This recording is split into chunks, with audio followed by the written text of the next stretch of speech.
Comienzo, yo vino a trabajar en 82 Andavailas y trabajamos allí en las comunidades Bamburque, Porvenir, ahí por Ocobamba, la cabaña que están de frente de Totora, Putucunay, Tastabamba, de frente, al otro lado del río, ¿no? Y ahí la gente hablaba, decía, no, mira, ahí hay problemas. Por más que Andavailas fue zona de emergencia, dice, ahí hay problemas. La gente está peleando, este fue lo que me dijeron, ahí la gente pelean entre ellos. Y también en Andavailas siempre se escuchaba algo sobre la oreja, ¿no? Vía los pichicateros, los grandes narcotraficantes andabailinos, los aboadbas, ¿no? Ellos siempre, ese es algo que yo siempre he conocido. Siempre, porque la carretera terminaba más o menos en San Martín de Toxama. Claro, había una trocha que iba de frente hasta Cotina, pero allá nadie pasaba más.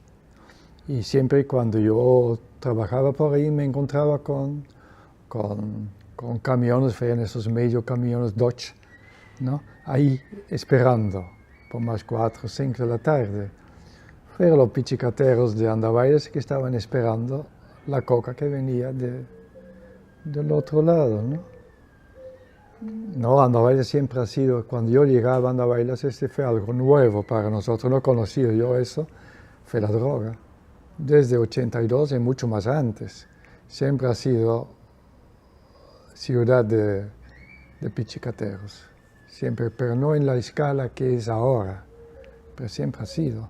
Y fueron los grandes de Andavailas, los aboadbas, los Rojas, Talavera, muchos de las pequeñas tiendecitas donde yo vivía, Girón, Ayacucho, han estado en la cárcel por la droga. Todos, ¿no? Siempre fue eso, ¿no? Entonces, había noticias de allá.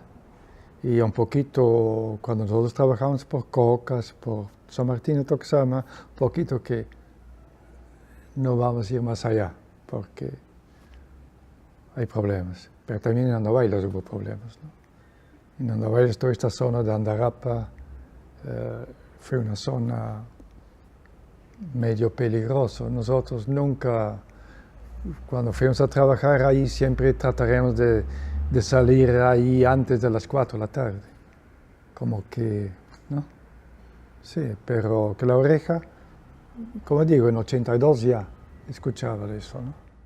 No había mucho retornantes, pero desde el año 86, 7 sí. Como digo, ¿no? Yo me daba cuenta que la población, como todos ahí en Abancay, también en Andavailas, me daba cuenta que la ciudad estaba creciendo mucho por la violencia. Mucha gente también de Andavailas, de las alturas que venían, pero como no es tan lejos, no todavía tanto, pero un montón de gente que no conocías, ¿no? Y como digo siempre, con los oficios más humildes, ¿no? Vender caramelos, barrer las calles, todo eso, ¿no? Las cosas más sencillas. Y cuando yo les preguntaba de dónde eran, Chapi, todo fue la oreja. Entonces ahí uno se da cuenta, ¿no? Y por otras cosas más que en 86 todavía o sea, 87 yo entrevisto a una señora de Huayua.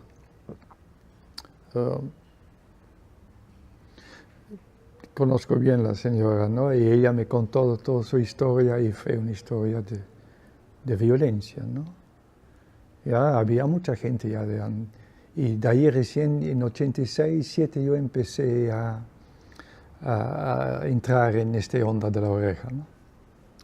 Conocer a la gente y de ahí empezamos y ya fue notorio su presencia. Primero vi a esta señora que nos habló de eso, ¿no? También hablé con Héctor Béjar, que la guerrilla de los años 60 fue el Ejército de Liberación Nacional con Héctor Béjar. Héctor vino una vez, creo que en 86, 87, a dar una charla en Andaveiras. Nosotros lo invitamos una vez y él habló de un montón de cosas, no habló de eso, de la guerrilla, no, pero habló de otras cosas, del Taquiongoi, habló mucho del Taquiongoi. Ahí recién nos dimos cuenta del Taquiongoi en Andaveiras, ¿no? Por más que el Taquiongoi nace en Soras, que es ahí de frente de Pampachiri, por ahí en esta zona de Río Chicha. Y de ahí me meto yo mucho en este discurso del Taquiongoi también.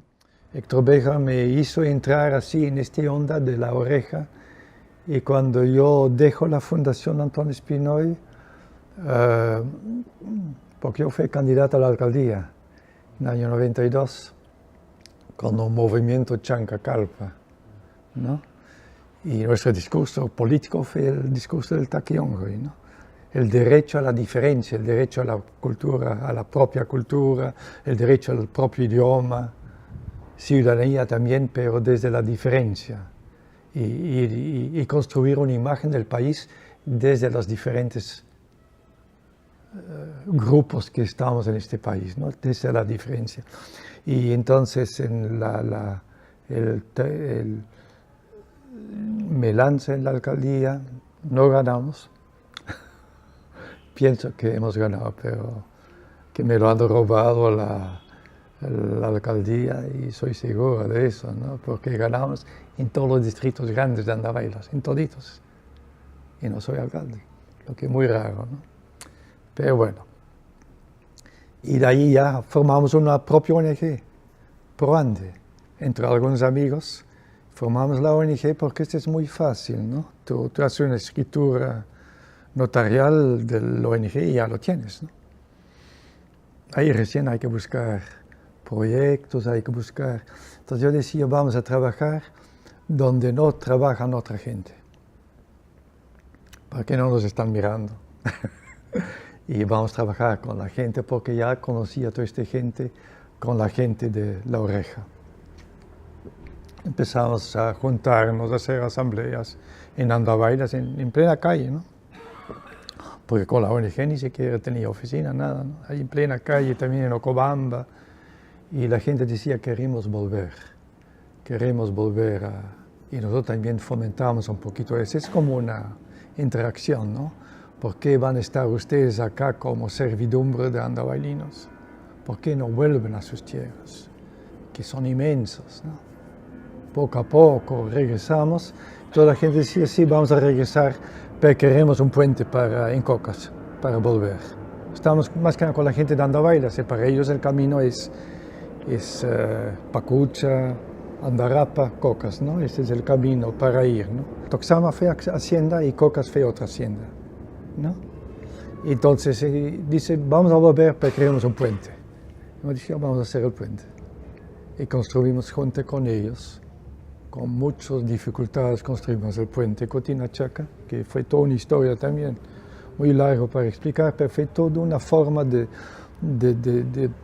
entrar en esta vinculación con ellos, ¿no? Porque, y de ahí regresamos, ellos regresan, pero acompañamos el regreso de más o menos 500 familias. Algunos que ya estaban, por Hierbabuena ya habían vuelto varios, Ninabamba, todos allí estaban, habían vuelto, ¿no? Porque por Hierbabuena había algunos, y volvimos con la gente. Con 20 personas fuimos un mes trabajando, abrir camino, reparar algunas casas, así poco a poco. Esta gente fue servidumbre de la gente de Andaveiras. Y por eso también vivían muy dispersos, ¿no? Uno que tenía su chacra por ahí, otro tenía su chacra por allá, entonces se fueron a vivir cerca de estos terrenos, de estos chacras, pero fue en su mayoría servidumbre. Es como que la feudalidad había vuelto a Andaveiras. Las mujercitas a trabajar como empleadas de hogar, pero sin buen sueldo, sin nada, ¿no? La gente haciendo esas cosas, esos trabajos bien humildes y trabajando por los paperos. Ya no hay que hablar de hacendadas, pero por los paperos, por Abuadba, que les conocía bien, ¿eh? Porque él fue así amigo de los Carrillos, los hacendados anteriores, ¿no? Entonces la gente se fueron donde Camilo, papá, ayúdanos, ¿no? Porque entonces vivían en Andaveiras, pero en circunstancias muy penibles, eso sí. Como jornaleros, trabajando por aquí, por allá, algunos ya como servidumbre, como pongos casi, ¿no? Contento de tener un colchón para dormir, pero poco a poco estableciéndose, ¿no? Poco a poco estableciéndose y sus hijos yendo a las escuelas, de Andarapa, de Andaveiras, de Ocobamba. Y ese fue que hizo que se quedaban, ¿no? Porque sus hijos estaban estudiando ya, ¿no? Entonces no fue tan fácil no convencerlos, pero para ellos dejar los primeros 2 años se fueron allá a trabajar un par de días en Chapi, en Huayllua, en sus pueblos y volvían otra vez a Andaveiras, ¿no? Todo el tiempo estaban en eso, ¿no? Hasta que se fueron fortaleciendo poco a poco sus comunidades de vuelta y ya.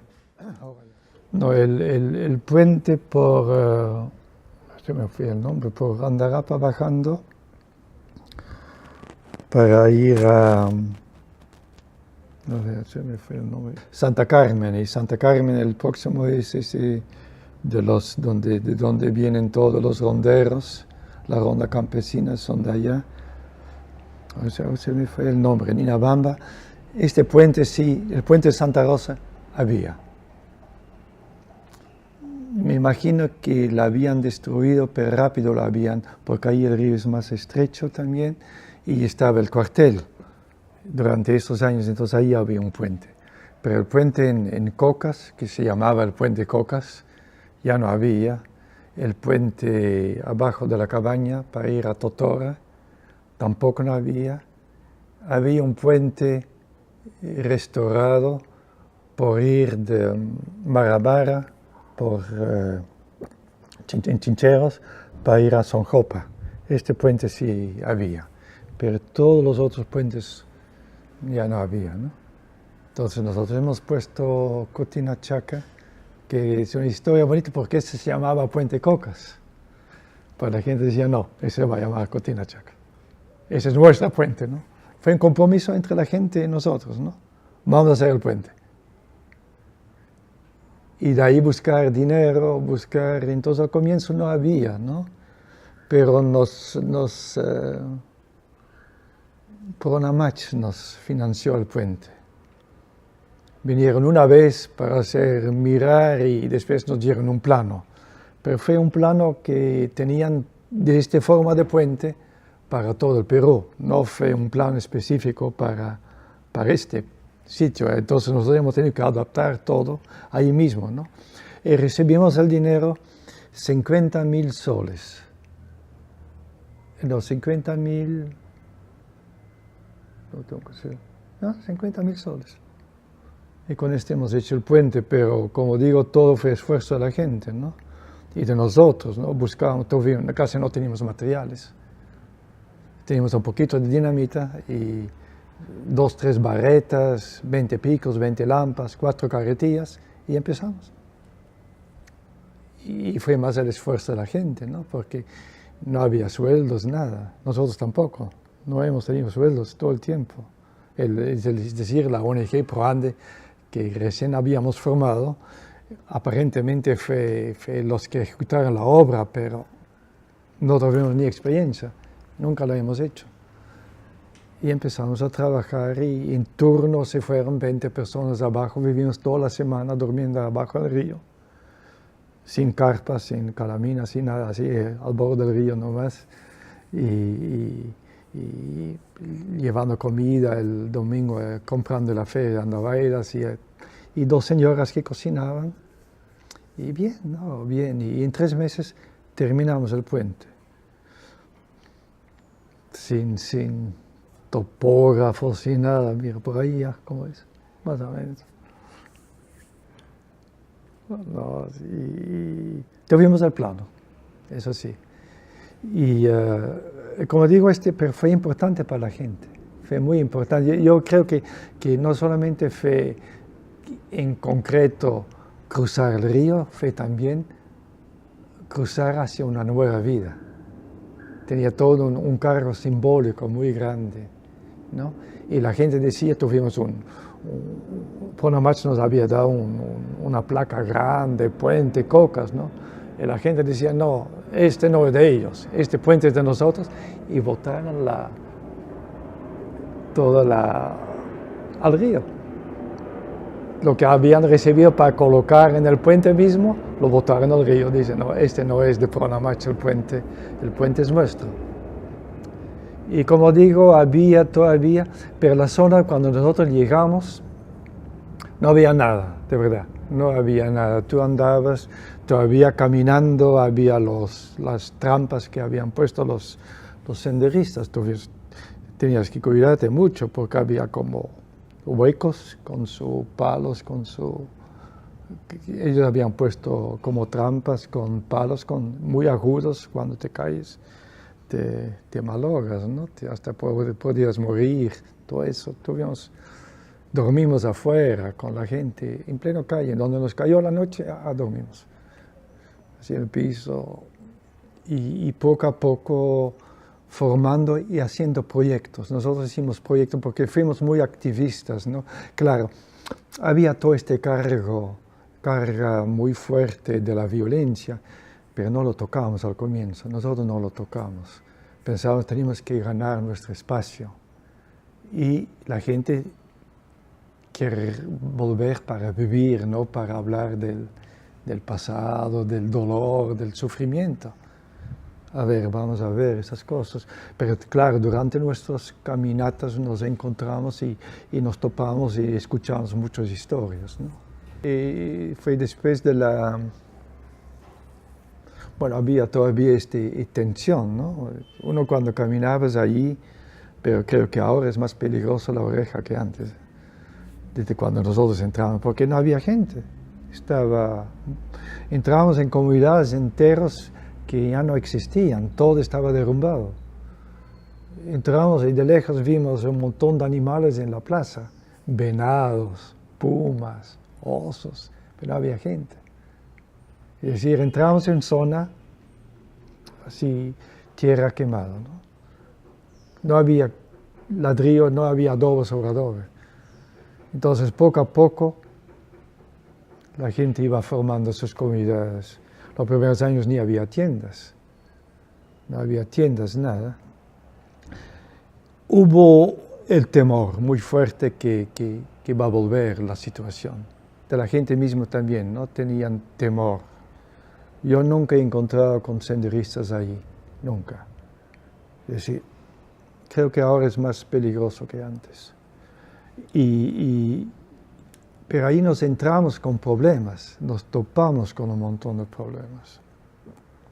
Se notaba entre Mollebamba y Chapi y Hierbabuena hubo muchas tensiones, entre Paljas y el resto también. Y poco a poco entras en las historias y claro, eso fueron las comunidades de los ronderos, de los ronderos. Y Chapi fueron donde estaba toda la gente que estaba con Sendero. Entonces, ahí poco a poco y empezamos a encontrar problemas. Y con el Instituto de Defensa Legal, no sé cómo fue el vínculo con el Instituto de Defensa Legal al comienzo, pero ellos nos indicaron el problema de los requisitoriados. Dijeron, pero cuidado, ahí hay mucha gente que está requisitoriada por terrorismo. Es decir, estaban con orden de captura. Por más que muchos no lo sabían. Pero todos de allí, y todos los retornantes para los militares de Andavailas, esos fueron terrucos. Ellos trataban siempre a la gente de La Oreja como terrucos, o bien como pichicateros, pero como terrucos, ¿no? Porque dicen, no, ese también fueron, ¿no? Entonces empezamos con este problema y nos dimos cuenta que este fue también como un freno sobre reconstruir La Oreja como comunidades, vecinos, como debe ser, ¿no? Todos en su mayoría fueron pueblos abandonados, lo que no quito que en algunos pueblos vivían ya 5 familias, 6 familias, pero no fueron comunidades, fue gente que había vuelto, ¿no? Y como Andahuaylas es bien cerca, para la gente allí de La Oreja, un día de caminata, 2 días a lo máximo, estaban en Andahuaylas, ida, vuelto, trabajaban como jornaleros en Andahuaylas, volvían, pero con nosotros van muchos ya, porque nosotros desde el comienzo les entregamos semilla para sembrar, todo un paquete de retorno, que de nuestros propios proyectos, que tuvimos proyectos financiados por Diaconía, Christian Aid, que nos financiaba, presupuestos chiquitos, pero no sé cómo lo hicimos maravillas con poco dinero, ¿no? Entonces, toda la gente que volvía el primer año, a 300 familias le dimos semilla para papa, fue papa bairo, para haba, para más cosas, unos 4 o 5, y se fueron de vuelta sembrando. Ya no vivían allá, pero ya se fueron sembrando, quedaron más tiempo, repararon su casa, levantaron otra vez su casa y poco a poco, después de 2 años muchos ya vivían allá, ¿no? Y el primer año las cosechas fueron extraordinarias. Claro, la tierra que ha descansado 10 años, le dimos también herramientas, los muelles de carros para hacer los chaquitaquias, ¿no? Fueron con muelles de camiones, ¿no?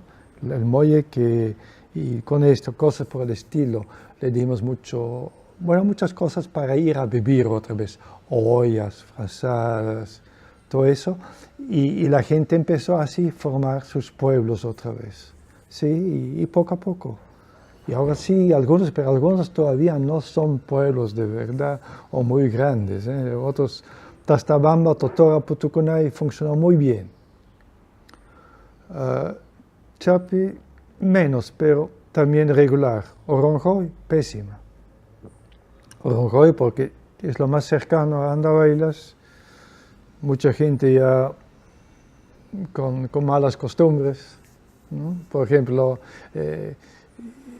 nosotros pedimos a Diaconía, creo que Diaconía fue al Fondo Contravalor Perú, Comunidad Europea, le pedimos para que todos los retornantes reciben una vaca.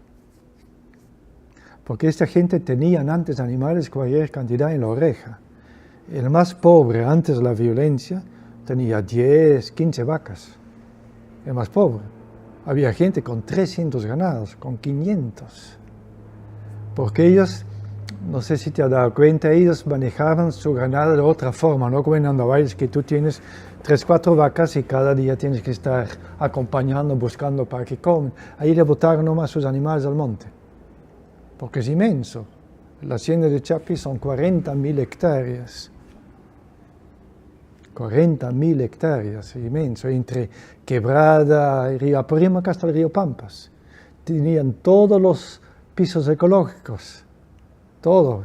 Sembraban café abajo o coca y arriba tenían chuños de papas, hacía chuño, tenían todos los cultivos, ¿no? Y entonces nosotros pensamos, hay que dar una vaca también como una forma esta es su identidad, esa es una expresión de su forma de vivir, ser ganaderos, tener ganado.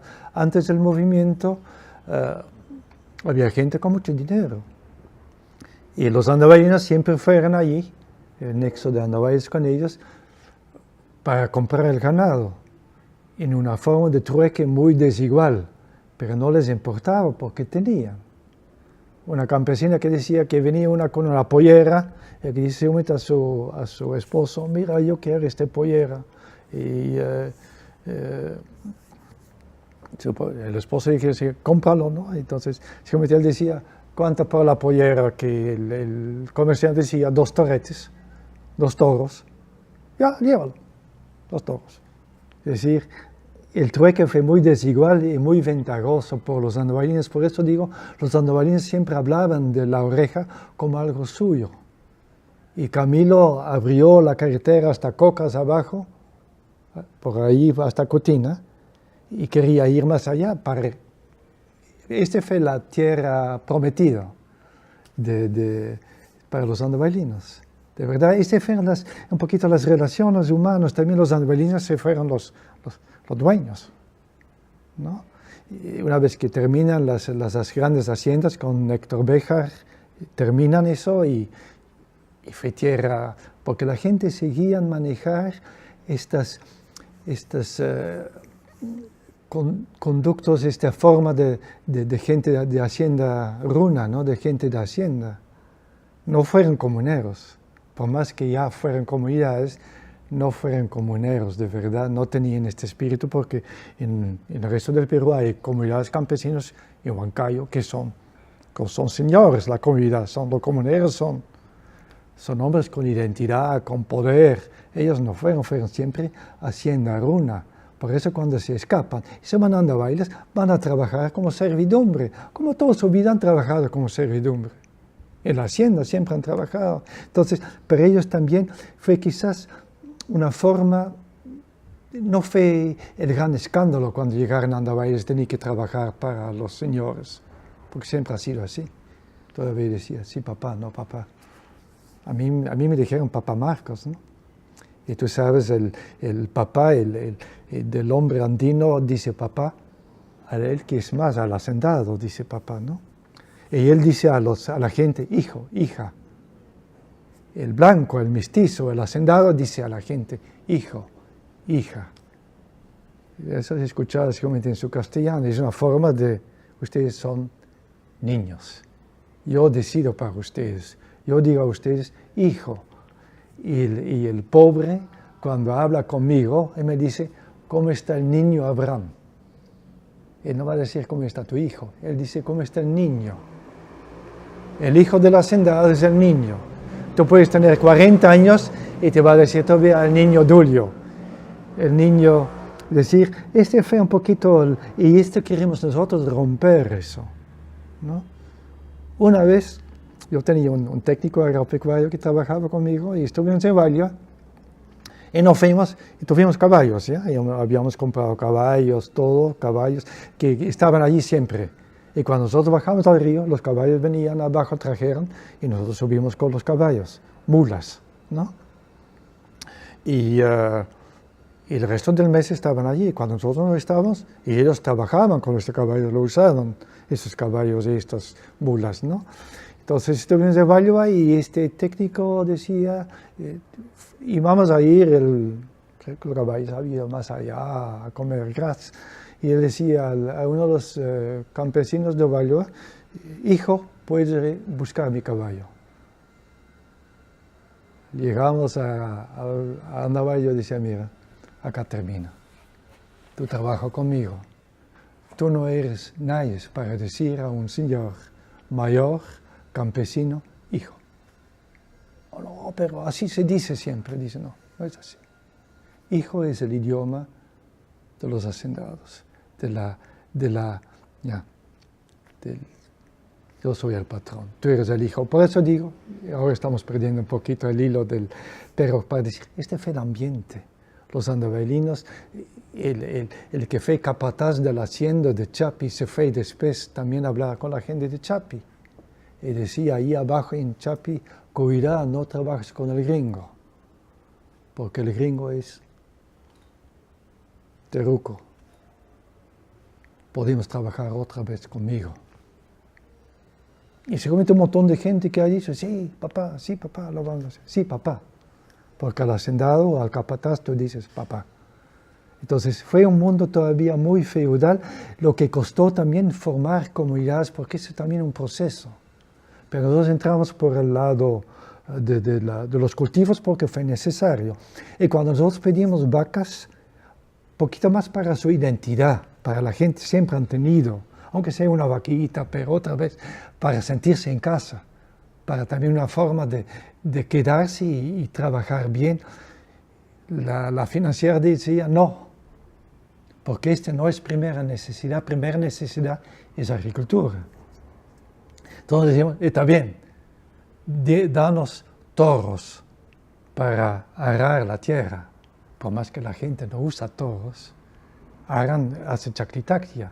Así, nos dieron toros. Compramos los toros, los engordamos un año allí y después lo vendimos y con esta plata compramos vacas.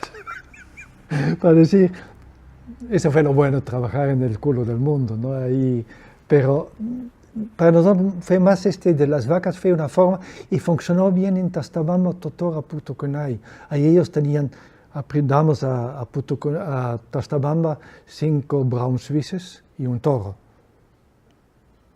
Y en el año tenían crías, y los 5 se fueron a Putucunay, y los 5 se fueron después a Totora, funcionó bien.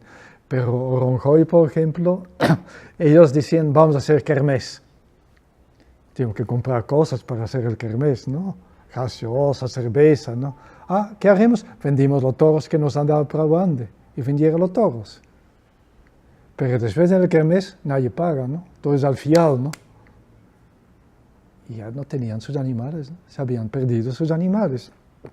Para decir, Oronjoy siempre fue, y es también porque Oronjoy fue mucho en la pichicata, también. Estaba mucho metido y también mucha de la gente que ha vuelto por la miseria que han bebido, muchos estaban con el trago, ¿no? Y Oronjoy un poquito fuerte, ¿no? Digo eso no solamente para decir cómo es que en Oronjoy lo que funcionó bien en Tastabamba no funcionó bien en Oronjoy. Hierbabuena sí, bien. Y desde comienzo a crecer y tener más ciudadanos, empezamos con la escuela. Que nos dimos cuenta que las escuelas,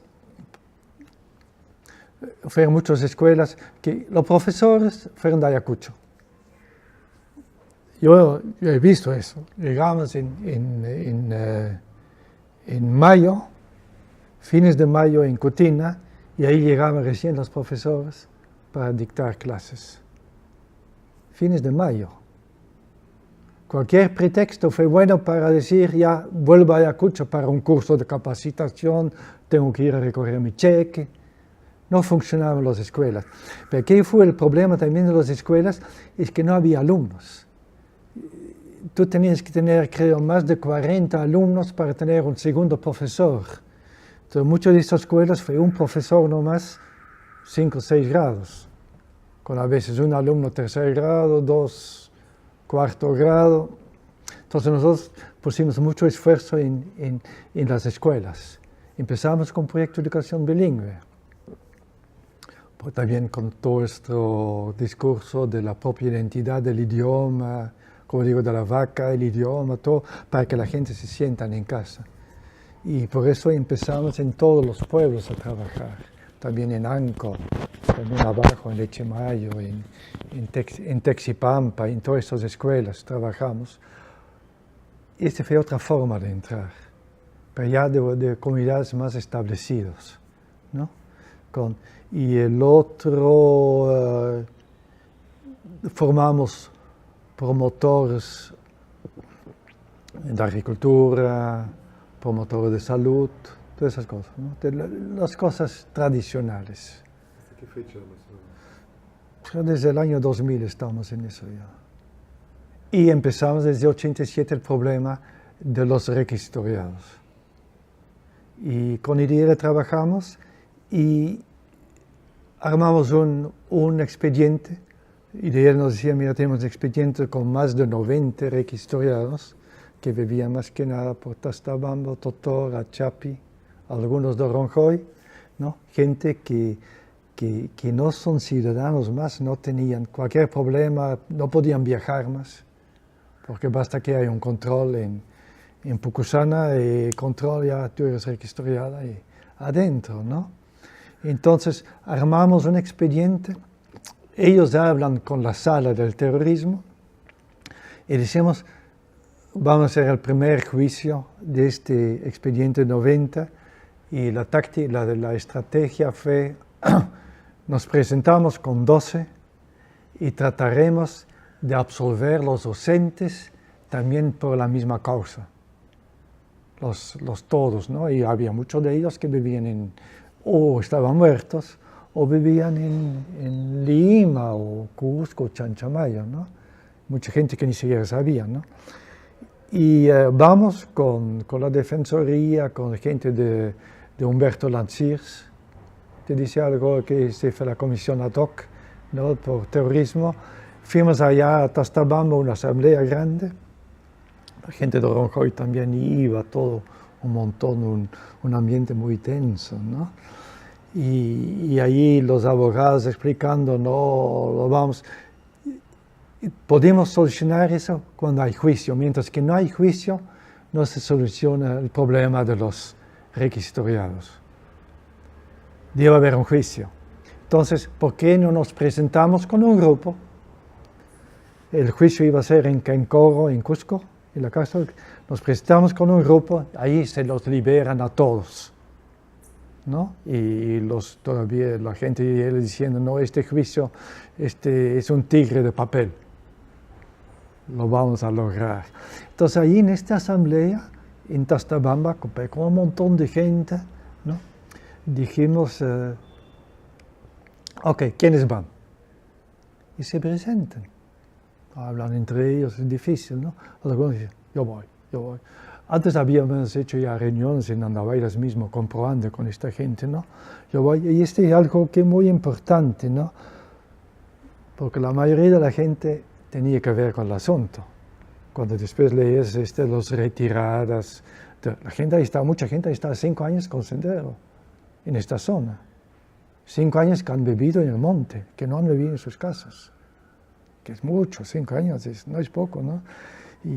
O bien con la ronda campesina, o bien con Sendero. Y no por propia voluntad, pero ya obligados a seguir a Sendero, ¿no? O obligados a seguir a los militares. Porque lo raro es que Moyobamba, que son los ronderos más crueles después, ahí empezó Sendero, en esta zona empezó Sendero. Y cuando Sendero mata ahí a gente, y también en Erapata hace un asalto con la gente de Andarapa. Son la gente de Andarapa, Sendero entra en Andarapa, Andavailas, y son ellos que entran por Moyobamba. Y por Cusco, por Ayacucho entran por Chungui. Pero por toda la oreja entra la gente, desde Andavailas entran, Sendero, ¿no? Y después entra el puesto policial, los hinchis entran de Andarapa y Moyobamba, matan también a la gente y obligan a la gente a hacer rondeos. Y como Moyobamba, Ninabamba son otra forma de ex-haciendas, no son comunidades, son dueños de la tierra ellos. La hacendada lo vende cuando Héctor Béjaro mata a la hacendada de Chapi, los otros hacendados se escapan. Y los de Ninabamba, Moyobamba venden sus terrenos a los mismos comuneros y a sus compadres de Andavailas.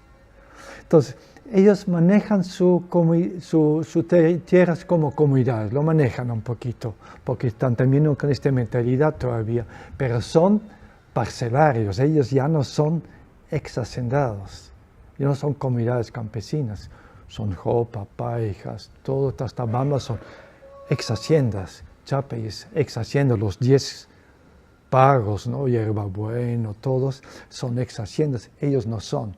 Entonces tiene diferencias también con Andavailas, tiene problemas por los linderos, por las fronteras. Por eso cuando ellos les obligan los militares para entrar, entran también con mucha violencia, porque ellos han sido primero, cuando los militares entran en Moyobamba y capturan un montón de gente, Sendero, después entran y decir, ustedes mismos han traicionado a tu gente, ustedes mismos, y castigan.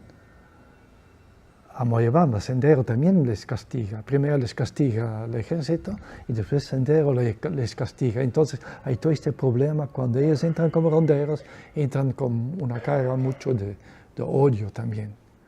A la gente desde Hierbabuena, Oronjoy y Sendero. Todo lo que es la punta de la oreja es ejército. Fue Sendero, pero es ejército. ¿Por qué fue Sendero? Porque entran desde Andavailas, desde Andarapa. Han habido juicios después de lo que estoy hablando. Estos juicios requisitoriados, hemos hecho 5 juicios, también de gente de Andarapa.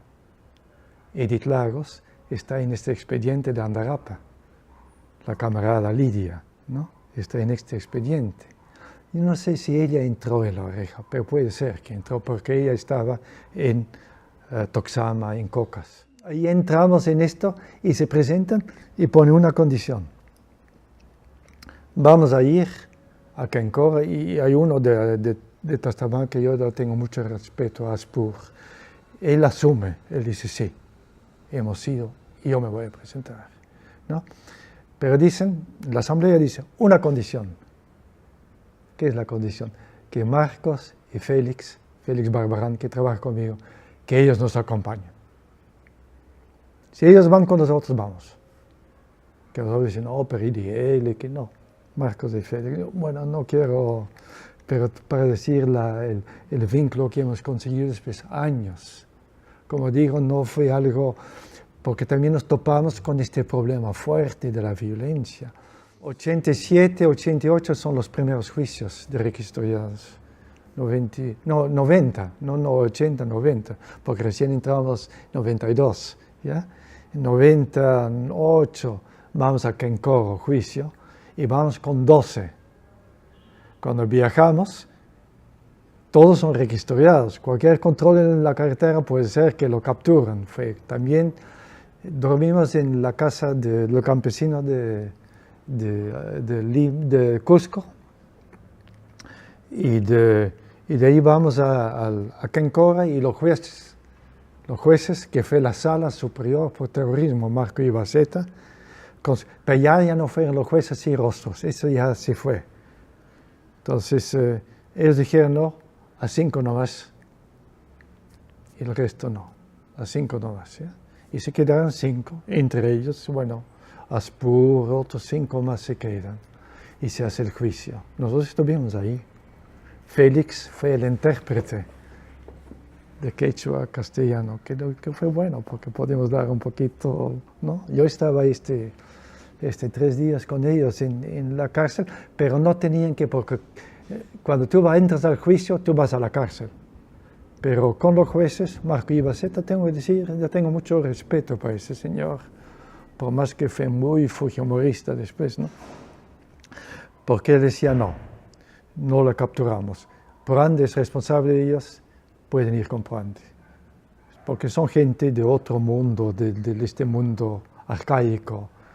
No vamos a hacerles chocar con de la ley, capturarlo todo, ¿no? Y absuelven 5. Nosotros habíamos pensado, habíamos querido que absuelven los docentes también, porque es una fórmula jurídica, que tú absuelves, presentándose 5, absuelves a los 90. Pero no fue así. Y yo tenía que volver con ellos, con los otros 8, 9 que no fueron absueltos, ¿no? Y yo me recuerdo cuando salimos de la casa campesina el último día, donde iban a leer el veredicto de los jueces, yo decía, estaba allí Aspur, Teófilo Aspur, a mi mochila. Yo digo, pero ¿por qué tu mochila? Déjalo acá, para darle ánimo, no va a pasar nada, ¿no? Y me mira y dice, ¿y si me quedo 20 años? Fuerte eso, no, porque ahí te daba cuenta que yo todavía con mi entusiasmo de ser la gente que te ayuda, la buena gente, ¿no? Pero para él fue real, si me quedo 20 años. Pero este pensamiento no le quitó a él el valor de enfrentar el problema. Para decir, fue gente que yo la admiro mucho, y fue uno de los mejores, fue de Tastaban, ¿no? Y por eso fue la comunidad de excelencia. Cuando los financieros vinieron para evaluar el proyecto, siempre lo llevamos a Tastaban. Hay que ser inteligente, no lo vas a llevar a Ronjoy donde no funciona el proyecto, tú lo llevas a Tastaban donde funciona bien, donde ni siquiera tenías que preparar esta visita porque tú sabías de antemano que iba a salir bien, ¿no? Bueno, esos son los trucos de los ONGs, pero bueno. Pero ya, y después hubo otros juicios más, también con gente de Andavailas, también hubo problemas en la zona de Andavailas, ¿no? Más que de Andarapa, ¿no? Y muy bien, porque de él y también de Padre Lancir, sus abogados, unos juicios bonitos, de verdad, juicios de verdad. Estos abogados, yo les respeto, ¿no? Insultaban a los militares, porque los militares también hay mucho abuso de los militares, no fue como los abogados, los doctores de Andaveiras, ¿no? Fue con un trabajo bien hecho, bien hecho. Y la sala también me gustó, Marco Ibaceta, porque hubo un juicio en Talavera, también hubo 3 personas todavía de La Oreja y otros de la zona de Andaveiras, ¿no?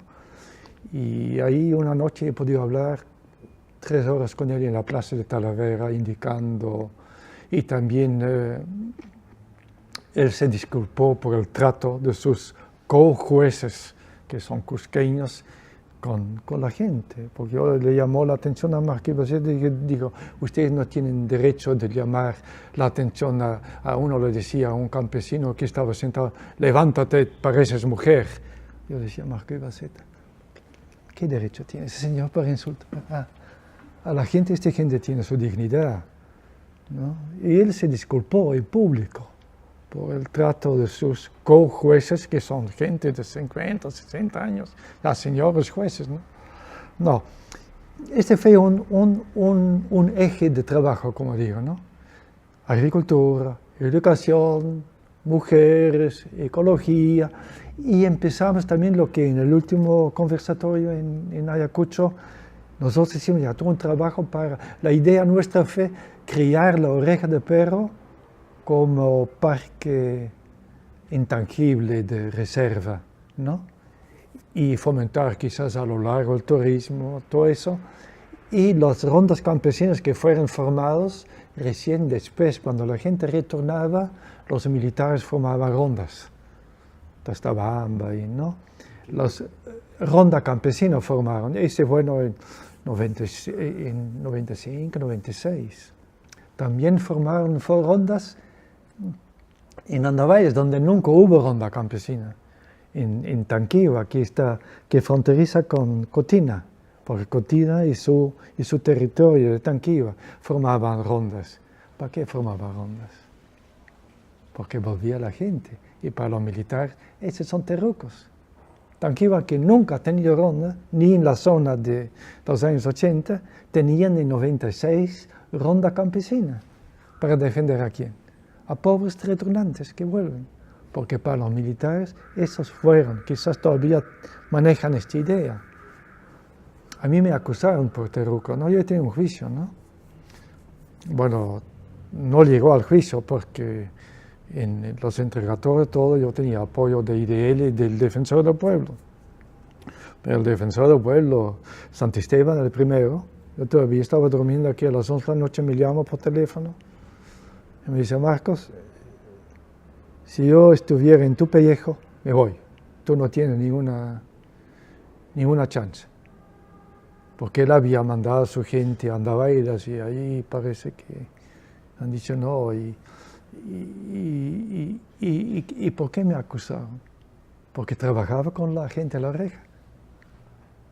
El hecho de trabajar con ellos fue ya suficiente para los militares de Andaveiras decir, ese es terruco, porque los retornantes son terrucos. Dicen, no, estos han estado 5 años con ellos, 10 años con ellos, y ahora están volviendo a su tierra liberada. Es decir, esta gente, como tú dijiste también, toda esta gente que vivía en Andaveiras, tenía una carga fuerte, fueron pobres, ¿no? Fueron servidumbre, fueron pichicateros, fueron terrucos. Eso lo llevaban adentro, por más que no lo fueron, pero es como un peso sobre ti, ¿no? Y sus hijas empleadas de hogar en Andaveiras, ¿cuántos no saliendo gestando? Por los propios dueños de la calle, ¿no? De la casa, y por los propios hijos mayores, ¿no? Porque la mentalidad es un detalle, pero una vez una señora nos decía, por Abraham, ¿no? Dice, yo tengo la solución por mi hijo, que fueron hijos de mis hijos, ¿no? Pues sabes, a los 15, 16 años todos tenemos ganos, ¿no? Tenemos, ¿no? La pubertad. Dice, no, yo tengo la solución, ¿no? Y conseguí una empleada, pero todavía blancona, con ojos azules. Y sí, en Andaveiras todavía, ¿eh? Los empleados de hogar, ¿cuántos no salen gestando por el propio dueño de la casa? Y después son buenos, ¿no? Nosotros vamos a ser padrinos del hijo, ¿no? O sea, padrinos, lo tiene la empleada por vida, ¿no? ¿Quién se va a levantar contra su padrino? Y para decir, y muchos de los empleados fueron gente justamente de allí, de la Oreja. La servidumbre también teníamos que trabajar para el papá en Andavailas, ¿no? Es decir, para la gente, ese proceso de reasentarse es bien difícil, no es solamente ir allá, construir tu casa, tener tu chacra. Este es un proceso emocional también. Trabajo de la violencia contra las mujeres. Todas las mujeres han sido, tú lo sabes, violadas, todos. Como yo tengo un testimonio que me dice, los militares y los ronderos violaban a todas las mujeres. Y Sendero violaba con su consentimiento. Es decir, las jovencitas, esa fue la idea. Yo tengo ahí escrito en quechua y en castellano. Toditas las mujeres han sido violadas. Es decir, esos temas también de la mujer fueron temas bien difíciles, ¿no? Que no sé, hasta yo, después de 2006, ya no trabajaba por ahí, ¿no? Un poquito antes ya, ¿no? Y por los problemas que he tenido también fuertes, ¿no? Hay todavía artículos en la prensa acá, ¿no? En periódicos, gringo, yo con nombre y todo, ¿no? Nexo con Sendero, ¿no? Y nexo con el grupo de, ¿cómo se llama este fulano? Ahora se me va el nombre también, ¿no? De los narcotraficantes de Ría Porímac, ¿no? Porque dijeron, no, una vez capturaron 300 kilos de droga en Cotina, ¿ya? Y apareció en la radio diciendo, el gringo ha hecho este puente para este feso. Es decir, problemas no me han faltado, y problemas en casa por este problemas también no me han faltado, pero es lógico, ¿no? Antes, ahora tú vas a la Oreja y tú subes, tienes tu teléfono y tú tienes comunicación, ¿no? Y si no tienes comunicación, el pueblo dice, no, subes este cerro, allí tienes conexión, ¿no? La gente ya en Tastabamba tiene celular, ¿no? Entonces, pero antes, nosotros nos llevábamos un mes, no había cómo comunicarnos con la gente, ni con Andavailas, ni con la familia. Todo Liv también siempre ha tenido mucha tensión, ¿no? Es decir, yo digo retornar y después retornas. Yo me recuerdo todavía que había gente que yo conocía de Ocobamba, que vivía en Tastabamba, y sus hijos estaban en el colegio de Ocobamba y fueron muy buenos alumnos en Ocobamba. Y después les veía abajo en la cabaña para cruzar con balsa a Tastabamba otra vez, y estaban sus hijos, digo, ya dicen, van a retornar al pueblo. Quiere decir, el pueblo otra vez es pueblo, tiene su escuela. Y yo pensaba, una ley, no le he dicho, digo, Dios mío, mirando a estos niños, digo, Dios mío. Y de hecho, 2 años después, otra vez había vuelto a Ocobamba. Porque no es porque hay escuela que esa es escuela buena. Es decir, ese fue todo un trabajo también, formar profesores, formar un proyecto. Y con el proyecto de educación bilingüe tuvimos la posibilidad que nuestra gente iba regularmente visitando las comunidades, visitando las escuelas, cursos de capacitación para los profesores, porque la mayoría de los profesores allá no fueron buenos profesores. Fueron quizás buenos de intenciones, pero no fueron capacitados para fueron lo que se llama así profesores de tercero, ¿no? Y cuando te tienes que dictar clases a 3, 4 grados, al final no es buena escuela. Es decir, todas estas son cosas, y el narcotráfico, el otro que ahora está malogrando todas esas comunidades de vuelta, ¿no? Pero la Oreja siempre ha sido porque ha sido marginado, siempre después también porque Chungui como distrito o capital de la provincia o del distrito, ¿no? Estaba lejos, seguía lejos para la gente de Moyobamba, para la gente de Hierbabuena, seguía ir lejos, y también la sensación. Entonces, ellos siempre se plegaban mucho hacia Andavailas, siempre han tenido el vínculo fuerte con Andavailas. ¿Pero hubo población nueva que ellos? Sí, hay población nueva, pero este fue otro problema. O bien jóvenes que se fueron otra vez, pero no aguantaron. No aguantaron porque como no hay luz, como no hay agua potable, como no hay nada, después de 2 o 3 años volvían. Porque de hecho ya en la escuela es un problema grave. Tú quieres volver, tú quieres quedarte allí, pero a lo largo te das cuenta que tus hijos no aprenden nada y otra vez le mandas a Andarapa o Cobamba. Y otra vez, gran parte de tu esfuerzo va destinado a Cobamba, a Andarapa, y decir, no apuestas 100% a tu comida. Ese es el problema también. Yo siempre he dicho que para que haya realmente un resentimiento fuerte y bueno, debe haber gente. Y tú tienes como padre de familia apostar a Huayua, a Chapi, a Oronjoy. Pero si tu vida está entre los dos, 50% en lo bueno de tu energía va a Andabailas y 50% nomás a Oronjoy. Por eso creo que es muy bueno que ahora es distrito. Ojalá que desarrolle y que haya un polo cerca, que la gente hasta Bamba ya no tiene que ir, la gente de Moyobamba ya no tiene que ir a Chungui, que ya está en Oronjoy, que es un día de caminata, hasta menos. Porque nosotros también entramos por Cotina, Oronjoy, pero no entramos a Oronjoy y de ahí virtuamos hasta Stabamba. Al comienzo fuimos por la cabaña, por Ocobamba, pero para nosotros fue más pesado ir por la cabaña, Ocobamba, que ir por Cotina, para esta zona. Sonjopa, Paijas es así. Chupón ya es por el otro, entras por Maramara, el puente ahí por Sonjopa, pero todo el resto entramos por Cotina. Por más que es lejos, pero de todas maneras más cerca, ¿no? ¿Y el evangelismo? El evangelismo entraba fuerte en Paijas. Está en los demás, pero no bien establecido. En Paijas sí está bien establecido. Paijas es todo alrededor de la misma iglesia. El evangelismo sí, porque mucha gente estaba en las iglesias en Andabailas. Una señora, tampoco no voy a decir el nombre, que estaba con Sendero. Y cuando el Sendero mataba, ella mataba.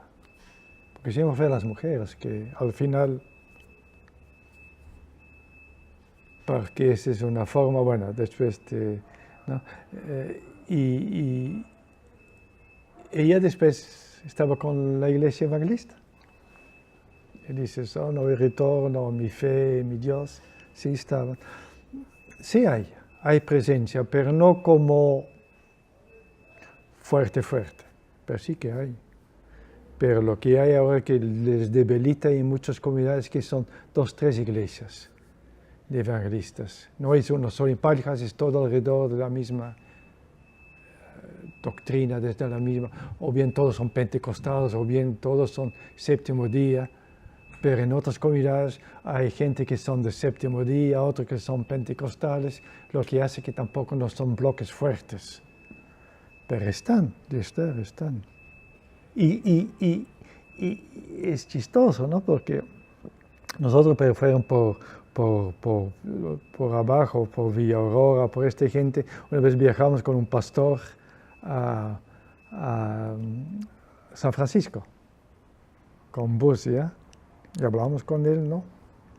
Y él tenía chacras de coca. Y nosotros le decimos, pero ¿cómo es eso? Coca, la droga. Dice, no, dice.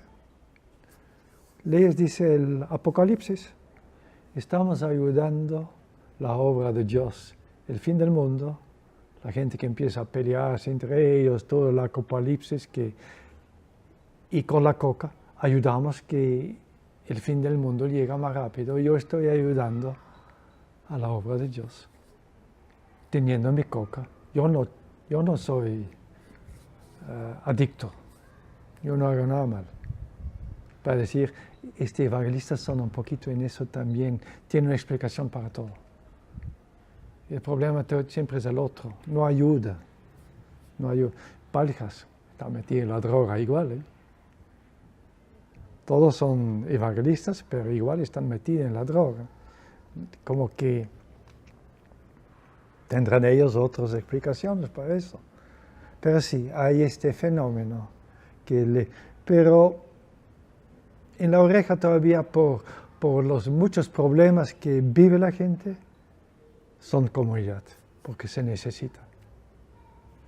Son comuneros todavía, se necesitan entre ellos. La familia, porque Liv viene a Lima por los estudios de mis hijos. Después desarrolló toda una vida de teatro también acá, lo que tenía allá también, pero mis hijos, Bram hizo su secundario completo en Andavailas, escuela pública, no en escuelas particulares, los supuestos escuelas malas todavía en provincia, y vino acá para entrar a la universidad. Mi hija hizo su último año en San Felipe, aquí en Jesús María, ¿no? En San Felipe, que fue una escuela de los izquierdistas. Ella hizo su último, y Toño y Rolando hicieron su secundario acá, porque todos tienen que venir, ¿no? Primero esto, y segundo, mis hijos que me dijeron, no que me lo reprochan, ¿no? Pero me decían, tú nunca estabas acá. Y es por parte cierto, yo siempre fui el bueno, ¿no? El aventurero que estaba ahí, ¿no? Pero los problemas diarios, dice, tú nunca estabas, tienes que estar con nosotros. Entonces ahí sí. Y después tuve un accidente en Lima con mi bicicleta y me roto mi cadera. Estaba 13 semanas en cama y después meses, ¿no? Ese también. Todo eso hizo que me iba separando y a buena hora.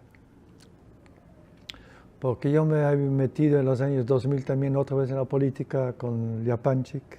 Tuvimos alcaldes.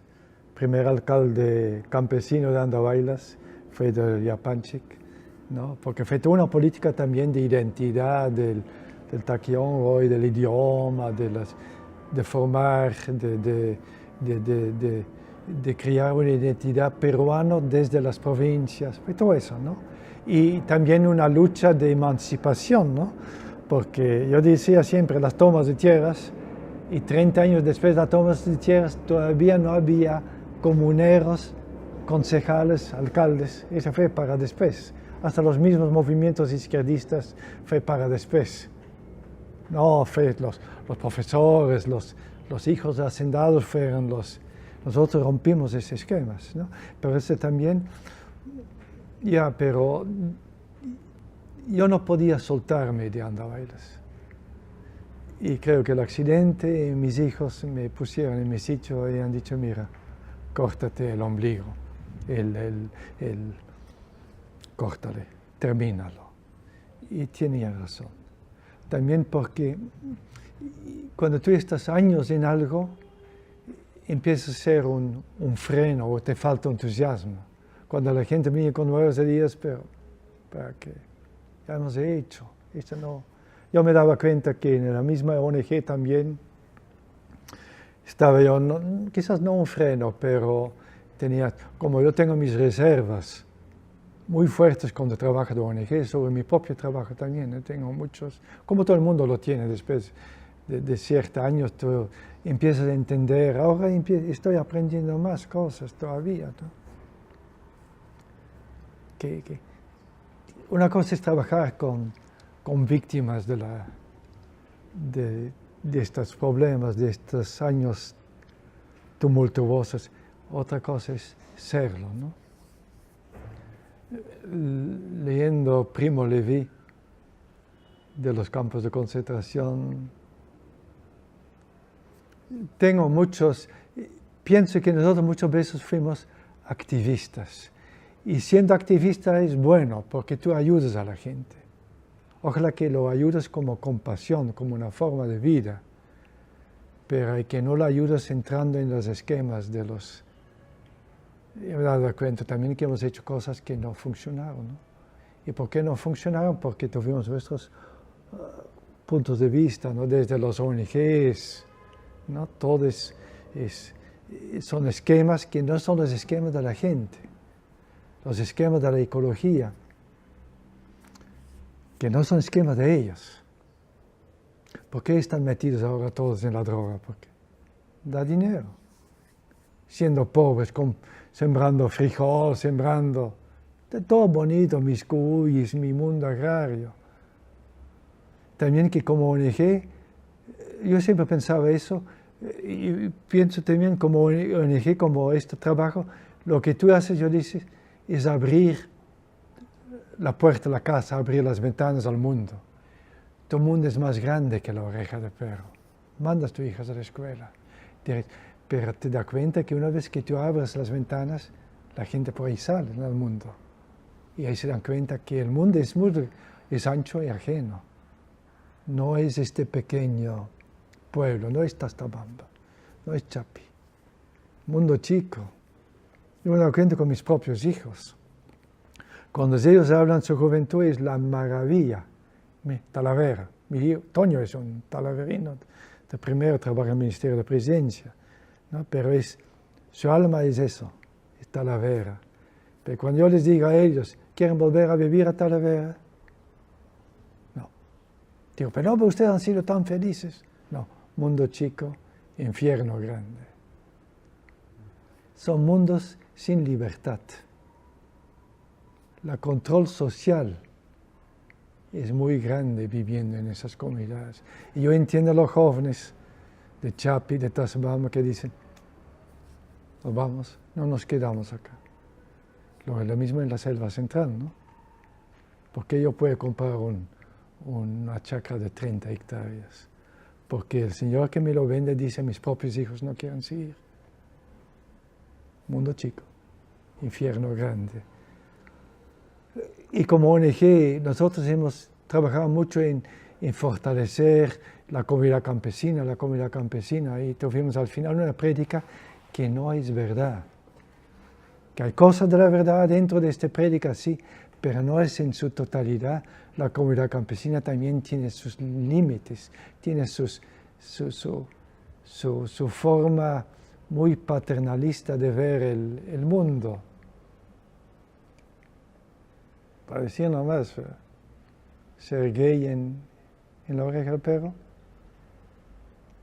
Dice la gente mismo de Liapanchik, del movimiento campesinos, no, nosotros no somos maricones. Yo le he conocido muchos.